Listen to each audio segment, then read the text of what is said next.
फक्त 2 बटाटे आणि काही मसाले वापरून बनवा कुरकुरीत चविष्ट बटाट्याच्या काचऱ्या. एकदा खाल तर पुन्हा पुन्हा बनवा. सुरुवातीला 2 बटाटे स्वच्छ धुवून घ्या आणि पातळ स्लाइस करून घ्या. आता हे बटाटे 5 मिनिटं पाण्यात ठेवा आणि जास्तीचा स्टार्च काढून टाका. एका कढईत तेल गरम करून घ्या आणि त्यात चमचाभर मोहरी टाका. मोहरी तडतडली की जिरं आणि कढीपत्ता टाका.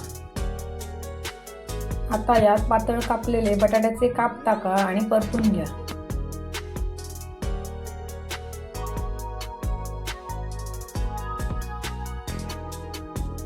चिमूटभर हळद आणि चवीपुरतं मीठ घाला आणि तेलात चांगलं परतून घ्या.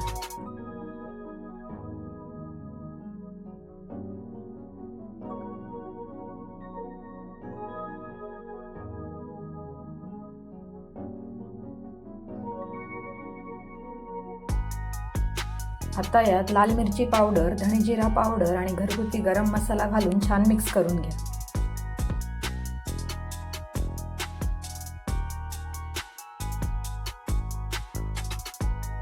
मध्यम आचेवर या काचऱ्या छान सोनेरी आणि कुरकुरीत होईपर्यंत परतून घ्या.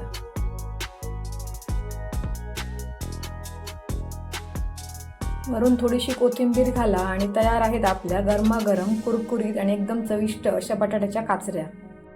झटपट आणि चविष्ट अशी ही रेसिपी तुम्ही हे करून पहा आणि कशी झाली ते कमेंटमध्ये नक्की सांगा. अशाच सोप्या आणि चविष्ट रेसिपी पाहण्यासाठी आपल्या कुक विथ अक्षताला सबस्क्राईब करा. व्हिडिओला लाईक करा आणि आपल्या फ्रेंड्ससोबत शेअर करायला विसरू नका. थँक्यू.